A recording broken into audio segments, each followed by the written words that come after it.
Hey folks, it's Bob here at Serenity Hill. Check this out. Behind me here is a crabapple tree. It's got beautiful pink blossoms on it. I'm going to be leaving that. This is the garden area, and I started a couple of weeks ago. I started clearing stuff out here. I've cut most of the small things out, used my Sawzall for a lot of that. But I'm coming out here today.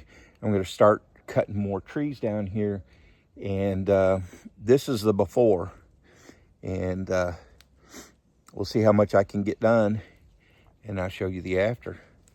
But yeah, spring is definitely here. And another thing I noticed, I standing here by the blackberry bushes, and the blackberries are getting buds on them as well. So for too long, I'll have blossoms on my blackberry briars. And it's hard to think that just in a couple months, it'll be time to start harvesting blackberries. But back in the background here, I don't know if it shows up on the videos very well. I've got all kinds of dogwood trees back there. And it's just beautiful out here at Serenity Hill. All right, let me get to work. All right, so here it is a couple days later. Hear those birds in the background? That's pretty cool. I love hearing the birds in the background.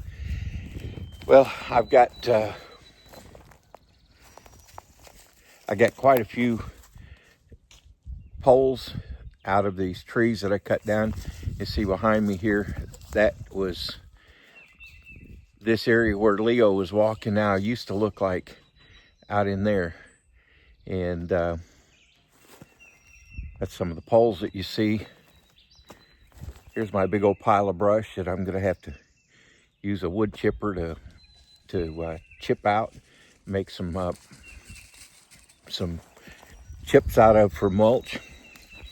Leo's enjoying exploring out here. It's amazing how much sun this area gets, but there's still some shade because I've still got some trees to cut down. I was cutting the other day, and I had one chain left. I always try to keep two chains, and I had one chain left, and it was stretched to the point where it kept wanting to come off the bar.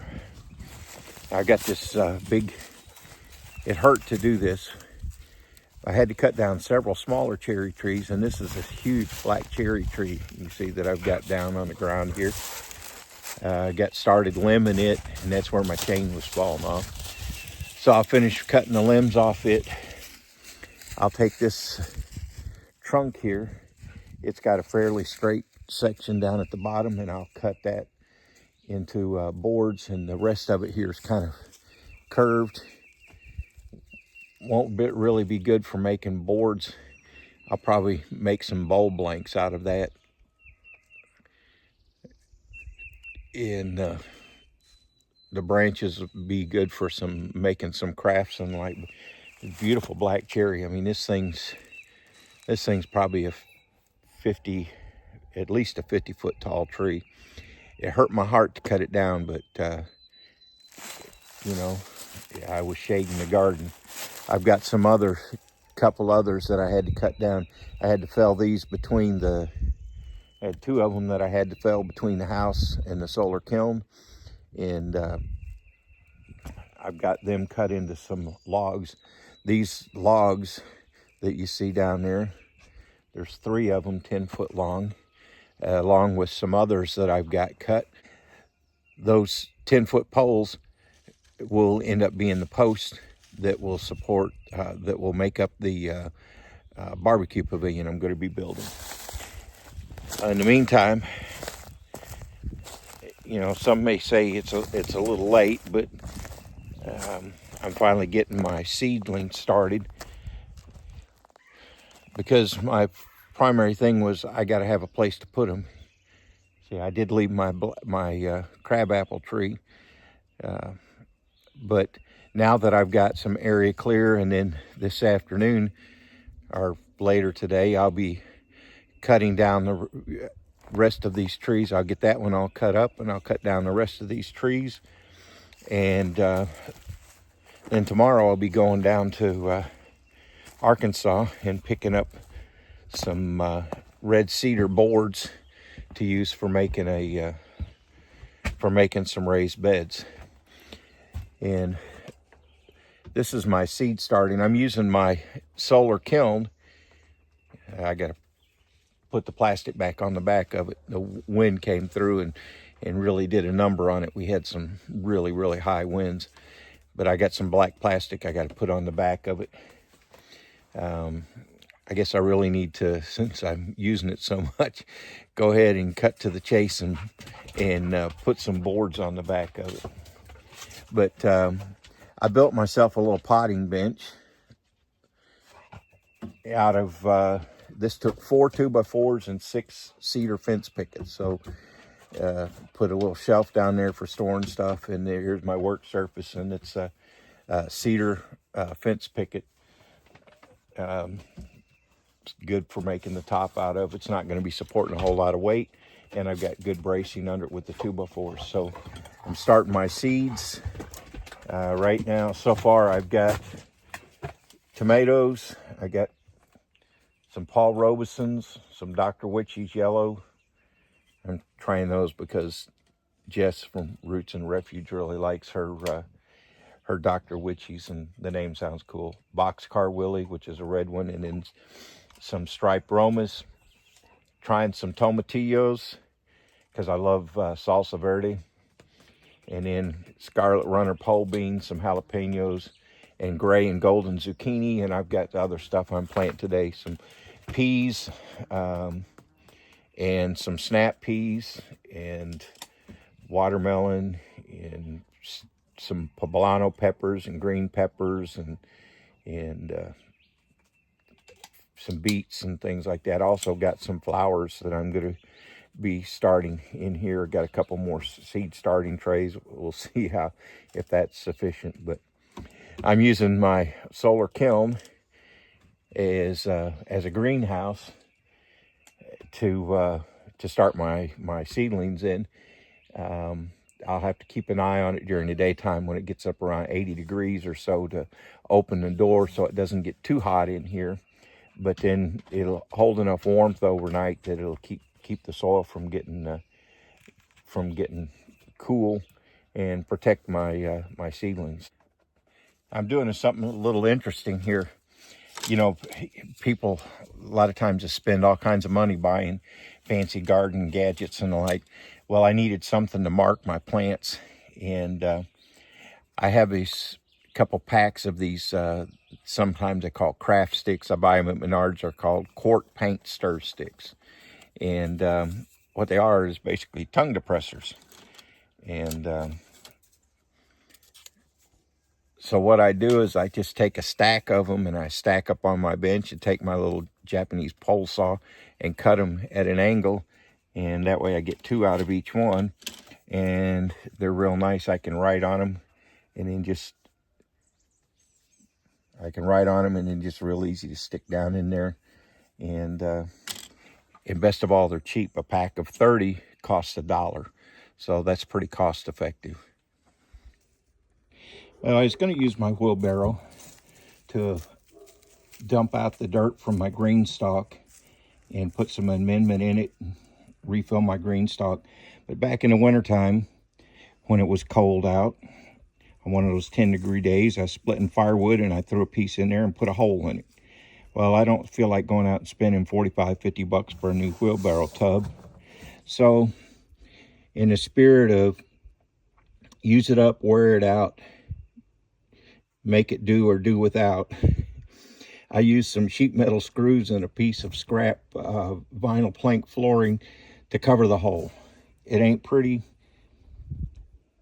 but it will keep the dirt from falling out.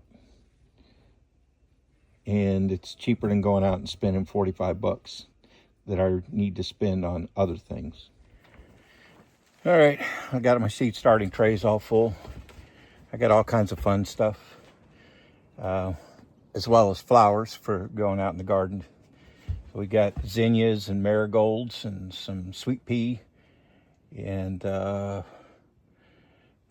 then for veggies we got squash and green bell peppers, red bell peppers, corno de toro peppers.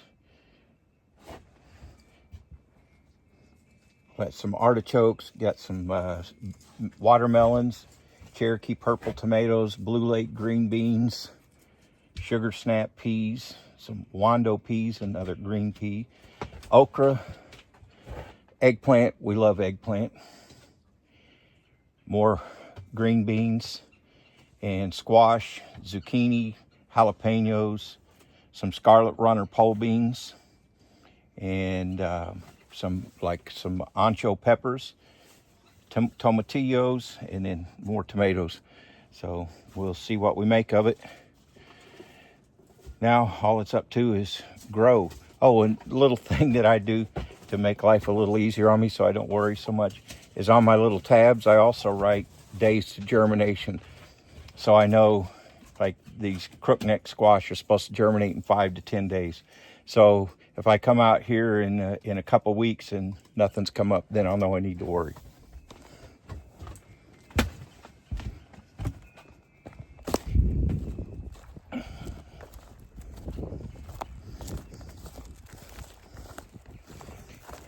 And I planted a Chicago hardy fig.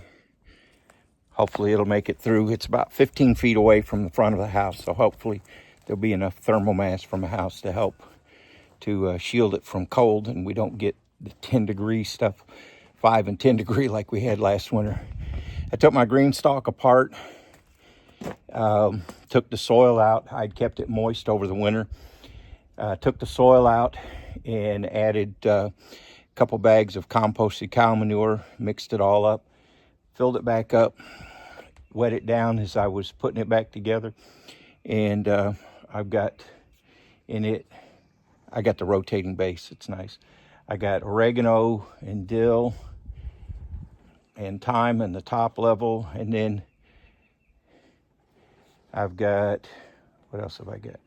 Oh, I've got parsley and cilantro. I got some more parsley, some more cilantro, some rosemary, some lemon balm, and then I got a whole level of Thai basil and a whole level of Genovese basil because I love cooking with basil. So, like I said, I already, as I was putting it back together, I wet the soil down, but I'm going to go ahead and give the tower a good filling. And this is right outside the kitchen, so it makes it nice and easy. Just come down the steps and grab some fresh herbs and enjoy some good eating. And you know, if you don't grow anything else, you ought to grow some herbs, because if you've gone and priced like fresh basil, fresh parsley, I mean, you go to the store and you buy fresh parsley when they have it. You know, you have to like use it that day because it's not going to last. Same thing with cilantro, and half the time when I go to the store and get cilantro, it's already wilted before I even buy it. So I end up passing on it a lot. I love cooking with fresh herbs, and it doesn't get any fresher than being able to come out here and snatch them up. And so we're looking forward to that. All right, this is Bob at Serenity Hill. Thanks for stopping by. Hope that you're doing well on your garden, if you're doing one. If you're not, you ought to think about doing it. You know, green stalk, you can grow a lot of good stuff in it, some containers, but just get out there and see if you can turn a brown thumb into a green thumb. This is Bob at Serenity Hill. Thanks for stopping by, and we will see you on the next one. Bye now.